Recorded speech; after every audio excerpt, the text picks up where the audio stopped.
I want to show you a little presentation, a little video here. Big Ten championship races here, 2008. I'm showing the video because I think it has complete relevance to what we do each and every day in manufacturing. You're going to see Heather, who's basically trained for a decade and a half to run this race. Just like we each and every day go into our workplaces and we try to get better, we try new strategies, we try new opportunities with our employees, we try new technology since we're sitting in a technology building. Just like Heather runs hills, runs through the sleet, runs through the snow. She's running to win the race, and we try to win the race every day in manufacturing and in plastics, right? And you're going to see some phenomenal, unbelievable will to win here. And as she begins to take the lead, you have to understand that Heather has been trained in her life to block out all the pain, to block out all the anguish, because sometimes that happens in life. And sometimes that happens in our business, and sometimes that happens to us individually. There's no way she can win this race, but now it's about finishing the race. It's about finishing the race and about closing the gap. And each day, we as American plastics manufacturers try to close this gap, because you know she can't win this race, but she can close the gap. She can make a 1% improvement. And every time we make an improvement and we close the gap, sure enough, we get closer to winning the race, and we can win the race. Ladies and gentlemen, this is what we do every day in the MAPP organization with our membership companies. We try to help them close the gap so that they can win the race. Because a lot of them have fallen down in 2008 and 2009, and they've gotten back up. They've used some of the tools and some of the networking devices in the MAPP organization to win the race. And we believe that the principle of this video is to never give up.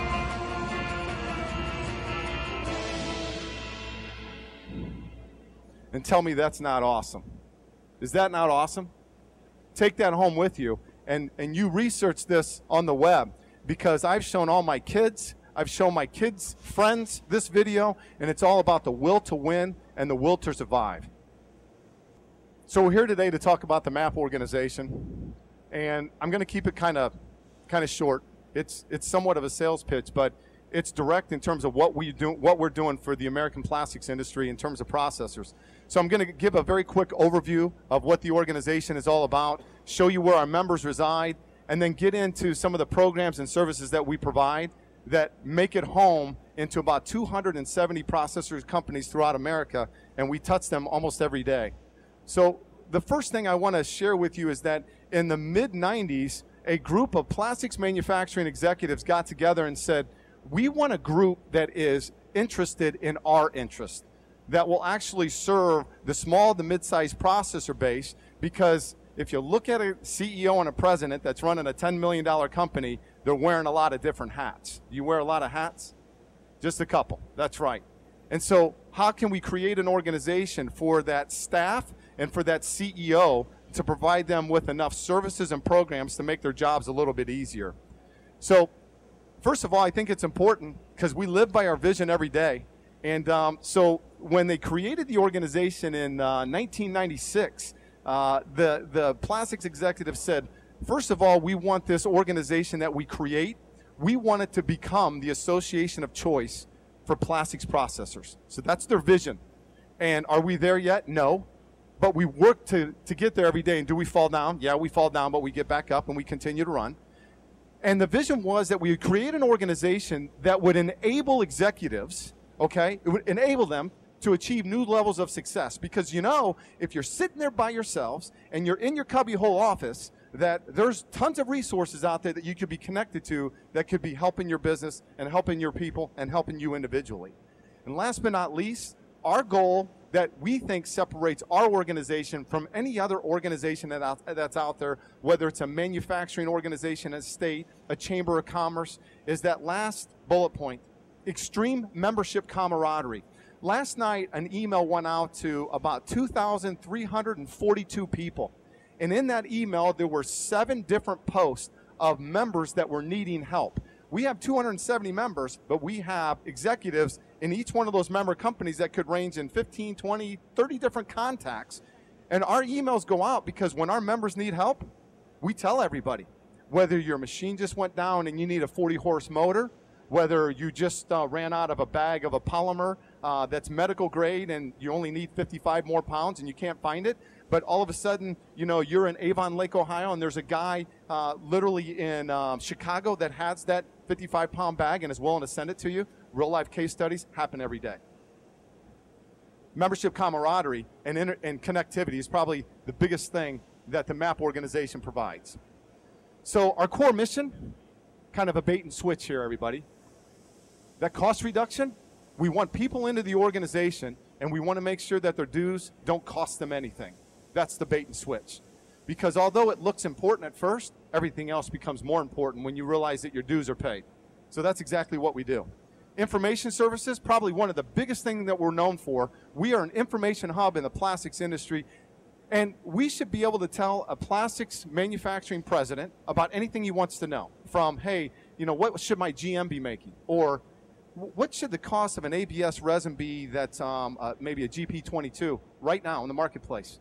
Well, we have all that information. We should be able to tell an executive like that almost anything. Hey, what should my healthcare costs be as a % of sales? What kind of plans are out there in terms of healthcare? We should be able to do that, and we do that. So we have just a ton of information resources.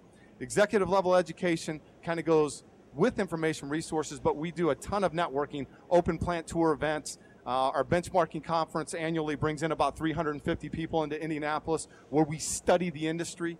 And then real-time problem solving, a little bit of what I talked about that just happened last night. I'm going to get a little bit more into that in a second. So we began ourselves, I sold the first membership out of the back of my car in 1997, actually, and it was for $299, and at that time we were selling a Vision. And now we have 270 members nationwide, and what people don't understand is that we represent all sorts of processes: injection molders, blow molders, rotational molders, compression molders. And it's interesting because I just ran into a member at our booth today who said, I need an extruder, and he's an injection molder, I need an extruder that can do X, Y, and Z. And that's where we start to link people together. Linkages are key. So membership detail, when we started the organization, people thought we were an Indiana-only organization, but we never really were an Indiana organization. But about 6 years ago, this is what we look like. And for the most part, the plastics industry is located in the Great Lakes States area. But if you look at what's happened in terms of our growth, it's been phenomenal. We've been averaging about 35 new members a year, and it's spreading everywhere. So now we're literally only have a couple more states, and I think 1 or 2 of those states may not have any plastics manufacturing in them at all. So I think we're doing really well. Our sponsoring organizations, I show this slide because there's a lot of organizations that are now involved in MAPP, and the majority of these organizations offer special programs that you can't get anywhere else. And so it's that, once again, that bait and switch. Once you get in, and then you realize that there's discounts here, and there's additional technical service there, and just a plethora of offerings, you really can't get back out. It's wonderful. So we thank our sponsors because they enable us to do things that we couldn't do on our own. So here's our value proposition, basically fourfold. Provide our members with leverage. Think about it. If you got 270 organizations and everybody's buying a specific motor, and you're buying $750,000 of those motors, then you can probably leverage that, and that's what we do. Functional area information, we function as the information hub, another value proposition. We provide members with education and resources, and last but not least, and the biggest one I believe, is connectivity. So very quickly, there's a variety of different programs that we had. I just went through and I identified a couple of them. First one is RJG. RJG is our lead sponsoring organization.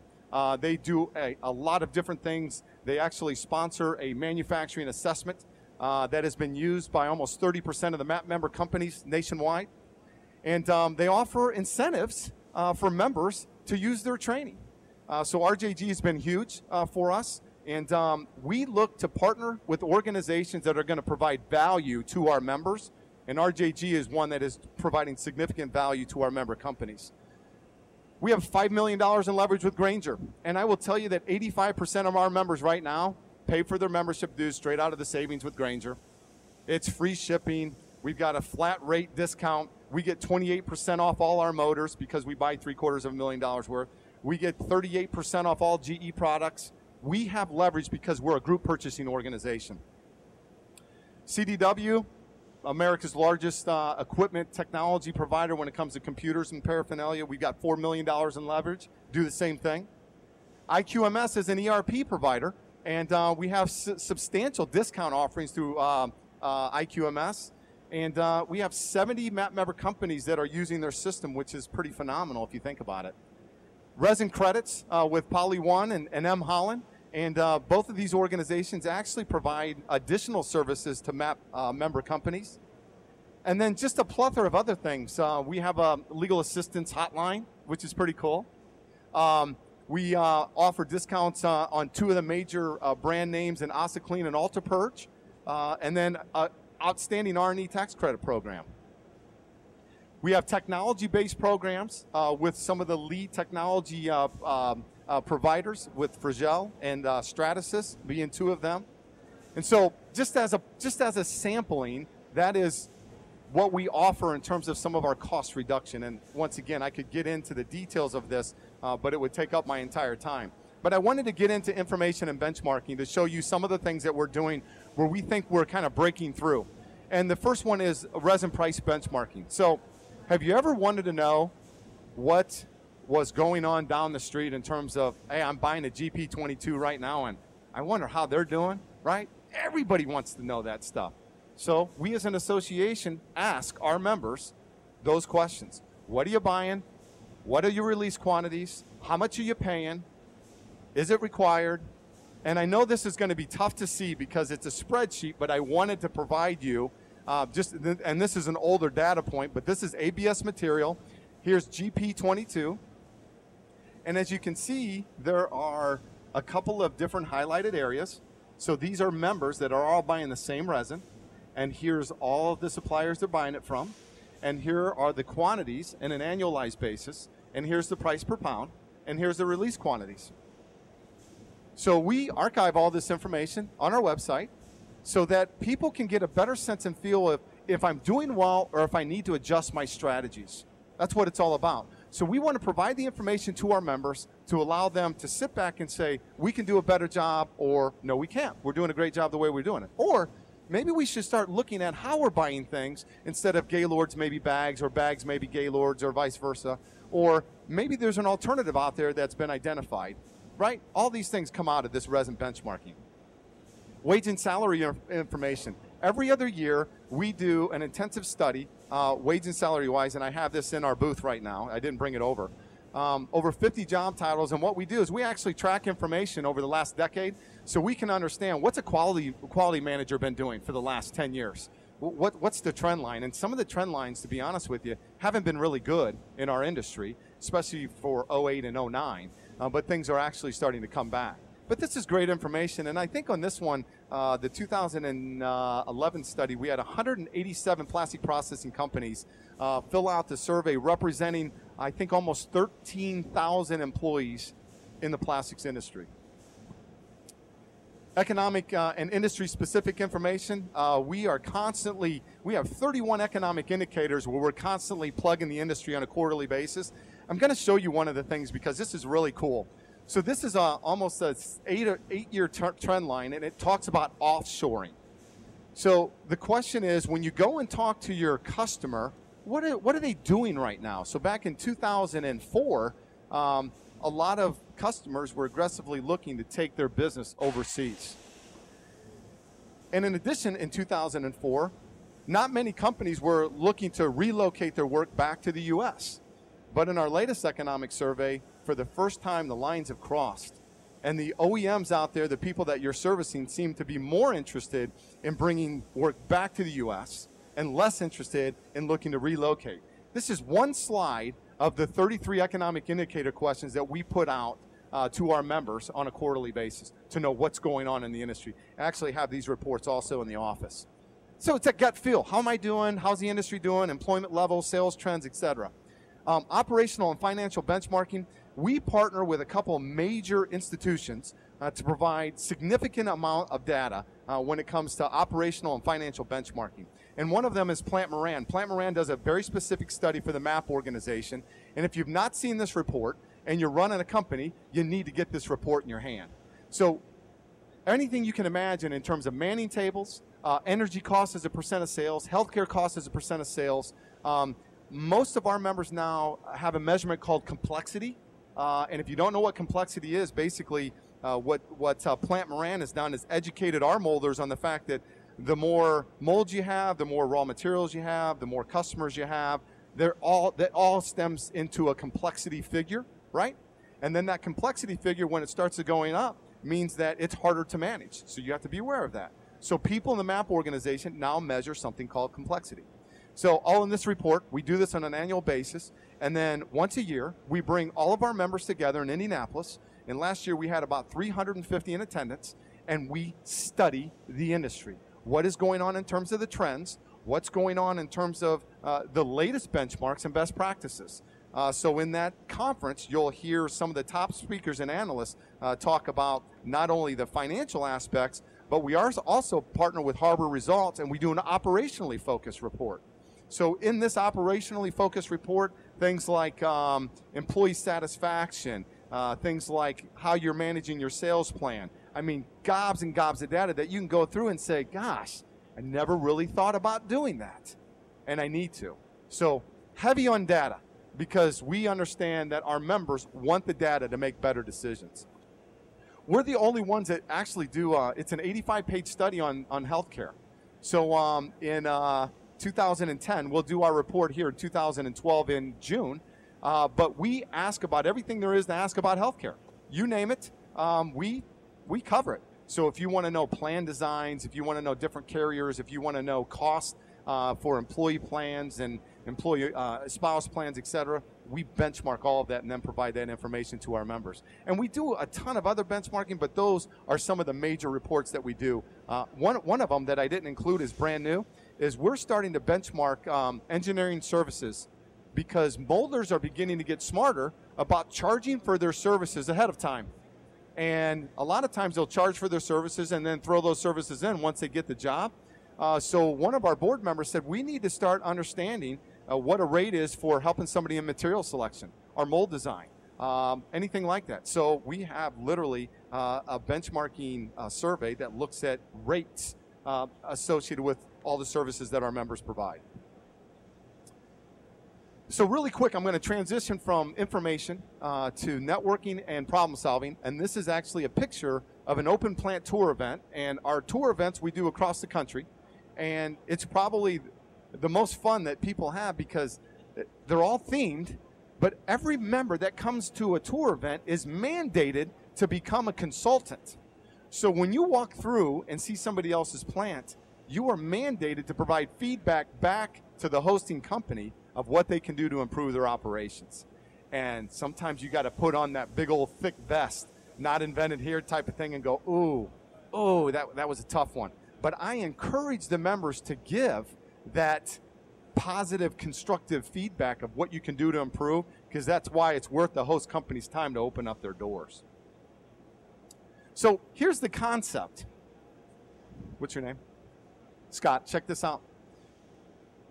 The concept here is that if I fill this stadium full of plastics manufacturing executives, and I put you in the middle with a microphone, and you had a problem or an issue, and you announced it to the stadium, you think somebody in that stadium would have a resource for you, know of something, or have been down the road?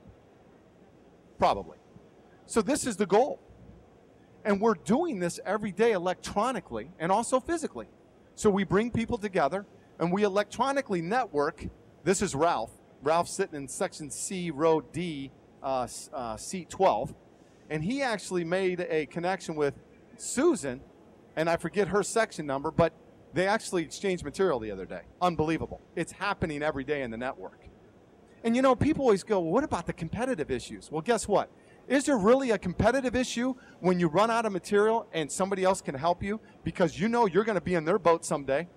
And that's the preaching. We're kind of preaching the gospel here, is the fact that, hey, you'll be there someday, and if you help another person, that help's going to come back tenfold. That's what we preach, and I love that. So here's some of the networking and problem-solving opportunities in the MAPP organization. And number one is we've got a blog, and it's a very active blog. People go on and say, hey, OSHA just came in, brand new one, a Wisconsin company, 23-year-old OSHA inspector came in and said I had to lock out and tag out my machines before I changed my molds, cleared jams, or did any sort of purging. We can't do that. It's impossible for us to do that. So what do I do? Because OSHA's never come into my facility before, and now I got to shut everything down? No, you don't. And as soon as he went out to the MAPP network, 6 MAPP member companies contacted him and said, here's the deal. Here's what you need to do. Okay? So that's kind of how that works. Functional area exchanges. This is awesome. So what we're trying to do is drive down into your companies so that your purchasing people have other purchasing people to talk to. Your HR people have other HR people to talk to. So on Friday, at 11 o'clock Eastern time, last Friday, we had 32 human resource executives on the phone, conference call, and webinar format, and there was no meeting agenda. Nothing. What the meeting agenda was to listen to everybody else's issues. I have an issue on finding skilled people, and I want to know, is there anybody else that's doing something out of the ordinary? Yeah, here's what I just did. Unbelievable. Some of the ideas that came out. This guy up in northern Wisconsin, where I don't even know if trees grow, right, had an idea about attracting people, and everybody else said, well, we've never tried that before. So 60-minute exchange, it's rapid fire. And once you get a couple of resources, we cut you off, we go to the next question. So now these 32 human resource executives have each other to talk to. And in fact, there is a National Relationship Board mandatory posting on April the 30th.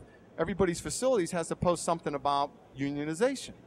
Well, there was an individual that talked about the fact that they have to do that, but on the flip side, they're going to post very, very positive things about what happens when a organization is not union.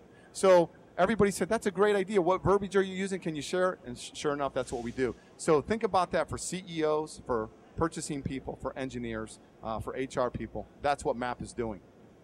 The emergency alert system, Lindsay was back here just a minute ago, and he just left. He was one of the founders of this organization.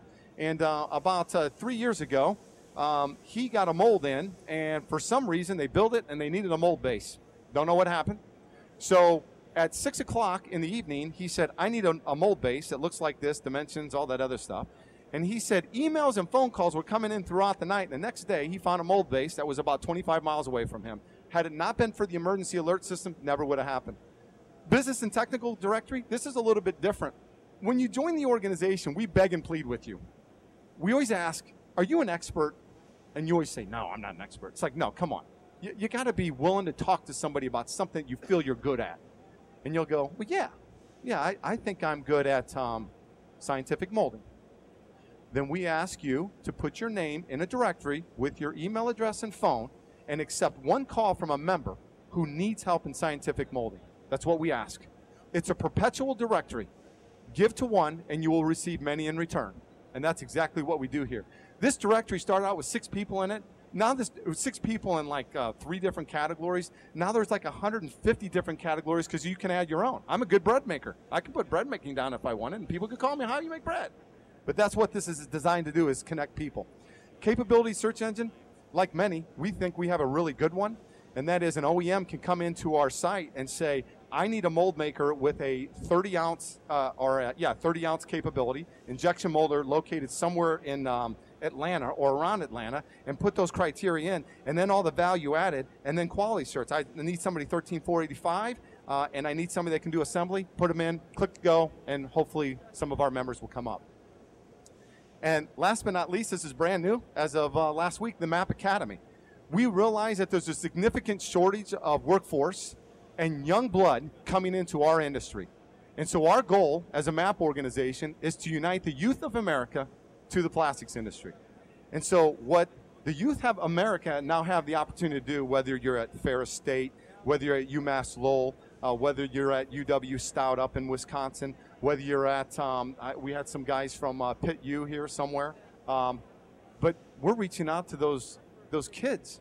No matter if you want to be an HR, if you want to be a CAD person, if you want to be a technician, doesn't matter. And we're encouraging them to upload their resumes. This just went live last week, and I think we're up to 7 brand new resumes. And the first resume that was put on was a guy that was RJG certified and going for his master's. Well, that's great. So now he has all his wants and desires, and now MAPP members can go in and say, I want to talk to that kid. So that's what we're trying to do in the MAPP Academy. So we talk about connecting people. We talk about benchmarking. We talk about reducing your cost. We talk about the organization's focus on connecting you with each other so that you can run better companies. So with that said, that concludes my presentation, and if you need any additional information, you can come to our booth in the South Building or go to www.mappinc.com.